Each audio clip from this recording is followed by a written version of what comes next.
Two men arrived in America with nothing.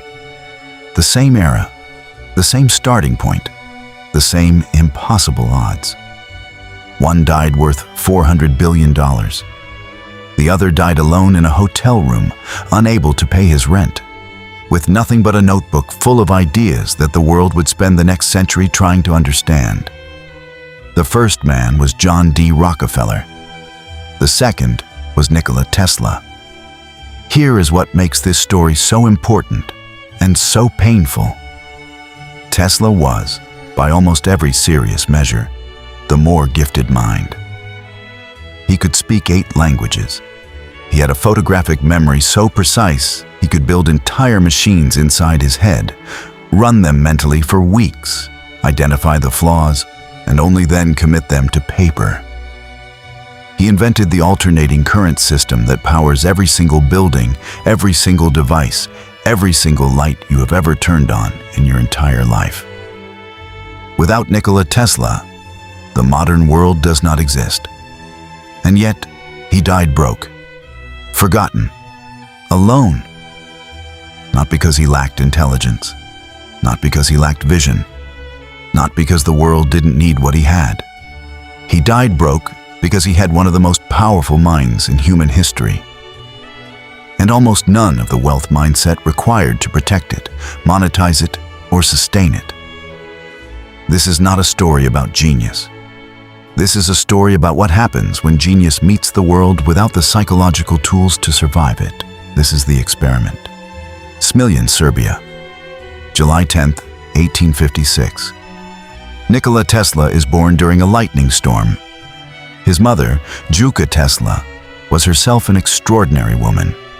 Illiterate by formal education, she had nonetheless memorized thousands of lines of Serbian epic poetry and possessed a mechanical ingenuity that she passed directly to her son.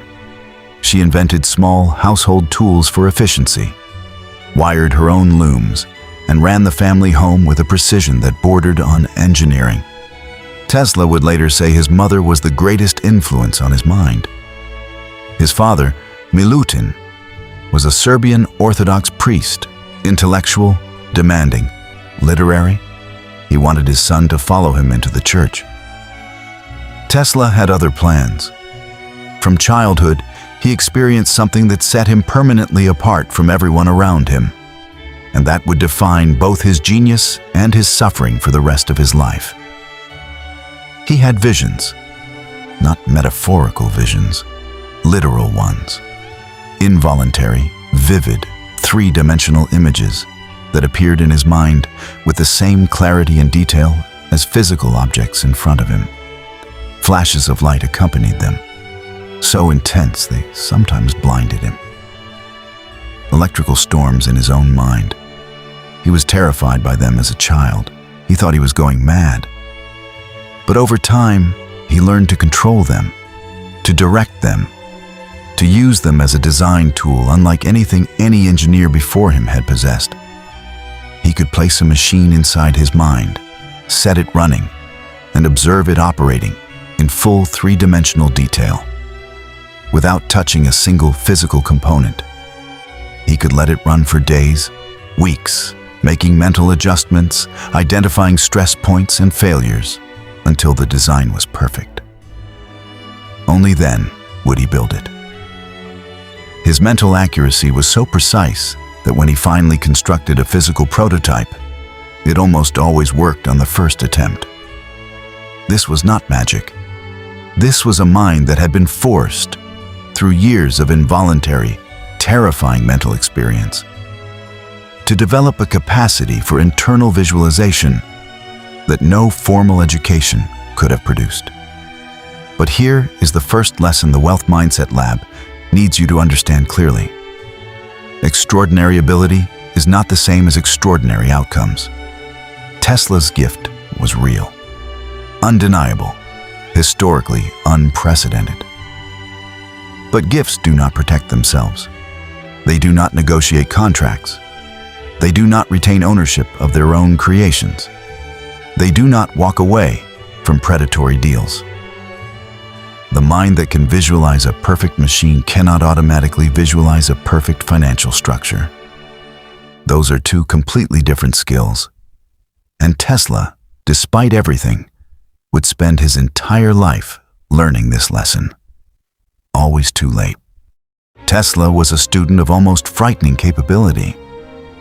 At the Higher Real Gymnasium in Karlovac, he completed a 4-year program in 3 years. His mathematics teacher initially suspected him of cheating. The speed and accuracy of his mental calculations were simply beyond what the man believed was possible for a student his age. Tesla wasn't cheating. He was computing entirely in his head, and the answers were always right. He went on to study electrical engineering at the Austrian Polytechnic in Graz. And here, for the first time, the fire that would consume his entire professional life was lit. A professor demonstrated a Gram dynamo, an early direct current electrical machine. Tesla watched it operating and immediately saw what everyone else in the room missed entirely. The machine was fundamentally inefficient. The commutator, the component that converted the current, created sparks, heat, and energy loss. It was an engineering compromise that everyone had accepted because nobody had yet conceived of a better solution. Tesla conceived of one immediately. He told his professor that the commutator was unnecessary, that it was possible to design a motor that ran on alternating current, eliminating the problem entirely. His professor told him, in front of the class, that such a thing was impossible, that attempting it was the equivalent of building a perpetual motion machine, that Tesla was wasting his time with fantasy. Tesla did not argue. He did not fight back. He simply filed the idea away inside his mind, where it continued developing, evolving, and refining itself for the next 6 years. And here, in this moment, we begin to see the psychological pattern that would define Tesla's entire life. He was almost constitutionally incapable of defending himself in the real world. When challenged, he retreated inward. When attacked, he went quiet. When the external world rejected his ideas, he returned to his internal one, where the ideas were always safe, always right, always perfect. This served his genius magnificently. It destroyed his wealth. Because the real world does not reward ideas that live only inside a single mind. It rewards ideas that have been fought for, protected, negotiated over, and positioned strategically in the marketplace. Tesla could do the first part, generate the idea, better than any human being alive. The second part, protect it, monetize it, sustain it. He could barely do it all. 1884. Tesla is 28 years old. He arrives in New York City with 4 cents in his pocket, a letter of recommendation, and the fully developed blueprint for an alternating current motor that he has been building and refining inside his mind for 6 years. The letter of recommendation was addressed to Thomas Edison. Edison, already famous, already powerful, already the dominant force in American electrical engineering, read the letter and hired Tesla on the spot. For a brief, extraordinary period, 2 of the greatest electrical minds in human history worked in the same building. It did not go well. Edison was brilliant, but he was also a direct current man. His entire business empire was built on DC power systems. He had financial reasons, not just scientific ones, to resist alternating current. He had investors to protect. He had infrastructure already installed across New York City. He had too much to lose. Tesla saw none of this. He saw only the engineering. He believed, with the pure, uncomplicated certainty of a man who has spent 6 years perfecting an idea in his own mind, that when Edison saw the alternating current motor working, the scientific truth of it would be undeniable. That Edison would recognize the superior technology and embrace it. This is the first place where Tesla's wealth mindset failed him catastrophically. He assumed that the best idea automatically wins. It doesn't. It never has. It never will. Ideas win when they are backed by power, money, relationships, and strategic positioning. A superior idea with no financial support, no political allies, and no understanding of the marketplace will lose every single time to an inferior idea backed by capital and conviction. Edison knew this. Tesla didn't. When Edison offered Tesla $50,000 to improve his DC motor systems, Tesla threw himself into the work completely, redesigning 24 different machines, working virtually without sleep, solving problems that Edison's own engineers had failed to crack for years. When Tesla went to collect his $50,000, Edison laughed. He told Tesla the offer had been a joke. "Tesla," he said, "you don't understand American humor." He offered Tesla a $10 per week raise instead. Tesla resigned immediately. He walked out of Edison's laboratory with nothing. No money, no equipment, no institutional support. Just his mind, and the alternating current system still perfectly intact inside it, waiting to be built. And here is what the Wealth Mindset Lab needs you to understand about this moment. Tesla's response to betrayal was to work harder, not smarter, harder. He did not stop and ask, "How do I protect myself next time? How do I structure a deal that cannot be taken from me? How do I build financial independence so that no single person can destroy my work with a laugh?" He went back to work on the next idea. And the pattern continued. 1887. Tesla finally found his backer. George Westinghouse, one of the few industrialists in America, with both the capital and the vision to understand what Tesla had built. Licensed Tesla's alternating current patents for $60,000 plus royalties. $60,000 and a royalty agreement that, if honored in full, would have made Tesla one of the wealthiest men in American history. Because what followed was the war of currents, and Tesla's AC system won. Edison fought back viciously. He launched a public campaign to discredit alternating current, demonstrating its dangers by publicly electrocuting animals with AC power. He spread fear. He lobbied politicians. He used every tool of wealth and influence at his disposal to protect his DC empire. Tesla responded by doing something so extraordinary, so genuinely astonishing, that it should have ended the debate permanently. He stood on a stage and passed 1 million volts of alternating current through his own body. He lit light bulbs wirelessly, holding them in his bare hands while electricity coursed through him. He created artificial lightning. He demonstrated in public with his own body as the proof that alternating current, properly understood, was not only more efficient than DC, but completely safe. The crowd was stunned. The scientific community was stunned.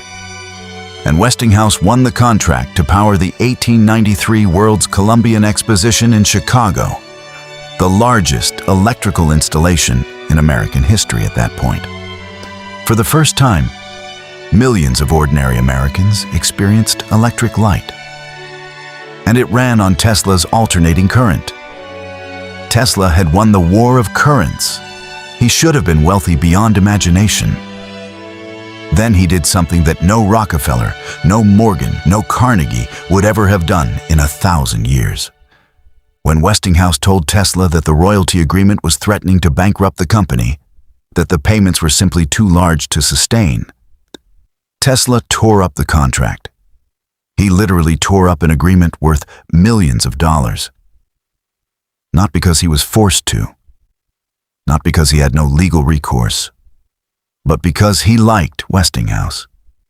Because Westinghouse had believed in him when nobody else had. Because loyalty to Tesla was worth more than money. He gave away his royalties. Freely, permanently, And in that single act of extraordinary generosity, Tesla guaranteed that he would never be financially secure for the rest of his life. This is the moment the Wealth Mindset Lab exists to examine. Because Tesla's decision was not stupid. It was not weak. In human terms, in terms of loyalty and gratitude and personal integrity, it was almost noble. But nobility without financial structure is a luxury that only the already wealthy can afford. Tesla was not wealthy. He was a working inventor entirely dependent on the income his patents generated.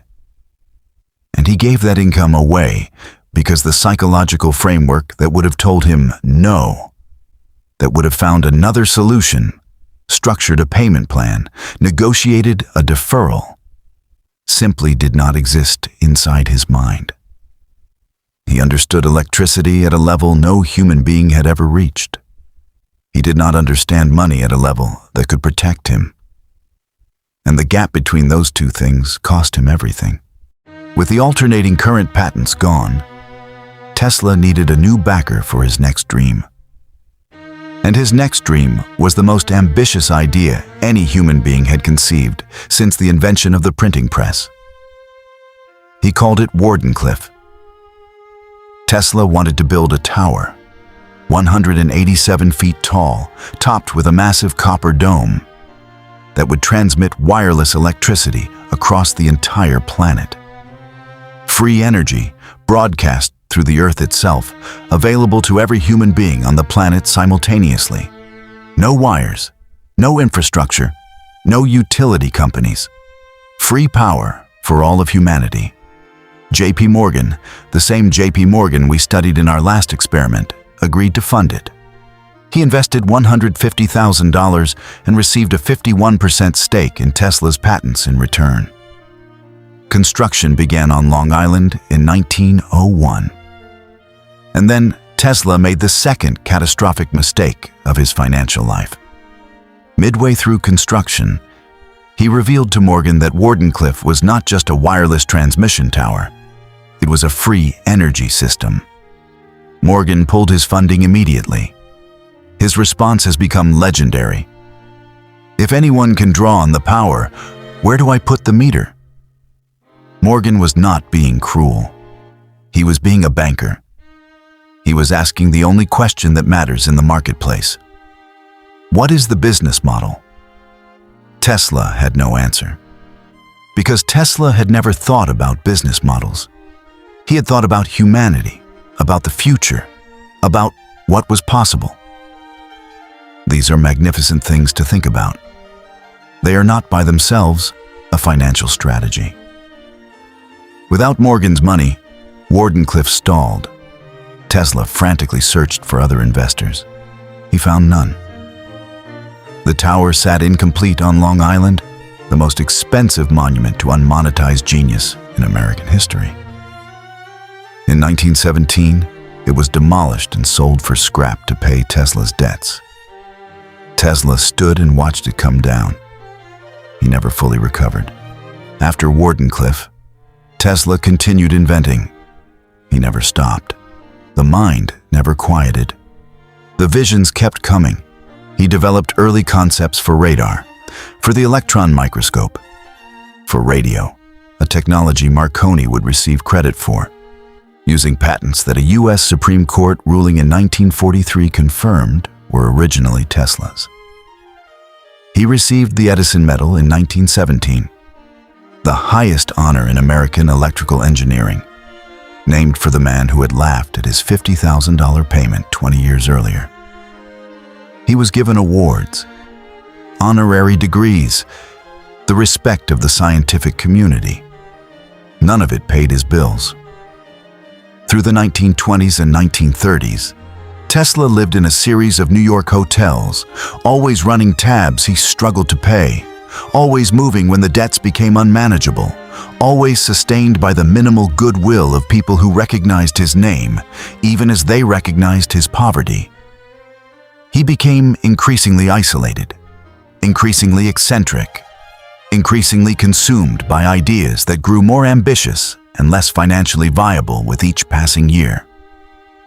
he developed an intense obsession with pigeons, feeding them daily in Bryant Park, sometimes bringing injured ones back to his hotel room to nurse them back to health. He described one particular white pigeon in terms that were almost romantic, saying that through this bird he had experienced the greatest moment of emotion in his life. This is not the behavior of a broken man. This is the behavior of a man whose capacity for connection, for love, for loyalty, for deep feeling had never diminished, who had simply redirected it over decades of loneliness and loss toward creatures that could not betray him. Tesla never married. He deliberately chose celibacy, believing that sexual and romantic attachment would diminish his creative powers.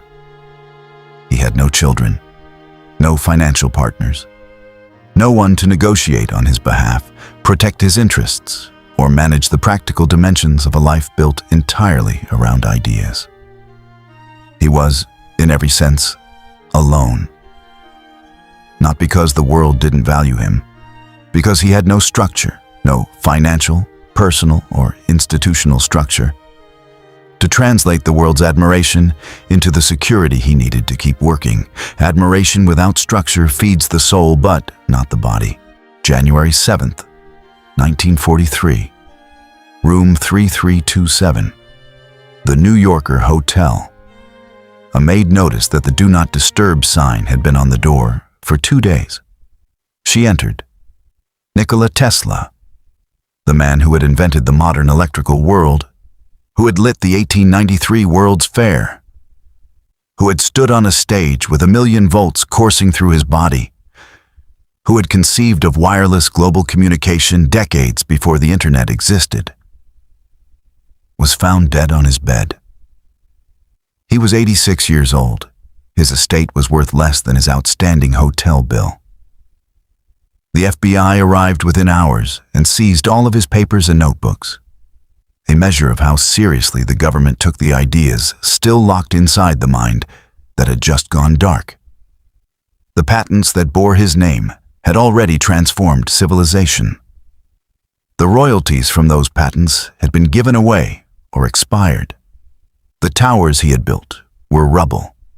The companies he had dreamed of building had never been formed. He left behind notebooks, diagrams, visions, and a world running entirely on his ideas that had never paid him enough to keep a hotel room. Tesla's story is not a tragedy of talent wasted. His talent was not wasted. It powers your phone. It lights your home. It runs every motor in every device you have ever touched. Tesla's story is a tragedy of wealth mindsets absent. 5 specific psychological failures, each one learnable, each one avoidable, separated the greatest inventor in history from the financial security his work deserved. Lesson 1. The best idea does not automatically win. Ideas win when they are backed by financial strategy, relationships, and positioning. Tesla believed truth was enough. It never is. Lesson 2. Generosity without financial structure destroys the generous. Tearing up the Westinghouse contracts was an act of loyalty that cost Tesla his financial future. Real generosity requires you to be financially secure first. You cannot give what you do not have. Lesson 3. Know what you are building and what it is worth. Wardenclyffe failed not because it was a bad idea, but because Tesla had no answer to the only question that matters. What is the business model? Vision without monetization is a hobby, not a business. Lesson 4. You need someone in your corner who understands money. Tesla had no financial partner, no business manager, no one to negotiate on his behalf. Every great wealth builder in history, Rockefeller, Morgan, Carnegie, had people around them who understood the financial dimensions of what they were building. Tesla worked entirely alone. Lesson 5. Structure protects genius. Genius alone cannot protect itself. the greatest mind of his era, died unable to pay his hotel bill. Not because the world didn't value his work, because there was no structure, legal, financial, or institutional, to capture that value and return it to him. Talent is the beginning. Mindset is what determines where it ends. Here is the question this experiment was always building toward. If Nikola Tesla had the wealth mindset of John D. Rockefeller, what would the world look like today? If he had kept his royalties, if he had structured Wardenclyffe as a business, if he had surrounded himself with people who understood money the way he understood electricity, if he had asked before every deal, "How do I protect this?" We will never know. What we do know is this: the gap between Tesla's potential and Tesla's outcome was not intelligence. It was not vision. It was not even opportunity. It was a set of learnable, practicable, transferable psychological skills that Tesla never developed, and that Rockefeller and Morgan had built into the foundations of everything they did. The wealth mindset is not about greed. It is not about ruthlessness. It is not about caring less about people. It is about understanding that the most generous thing you can do with your talent is protect it, structure it, sustain it, so that it can keep serving the world long after the first spark of inspiration has faded. Tesla's light still burns, but imagine how much brighter it could have been. The experiment is complete. Think differently. Build differently.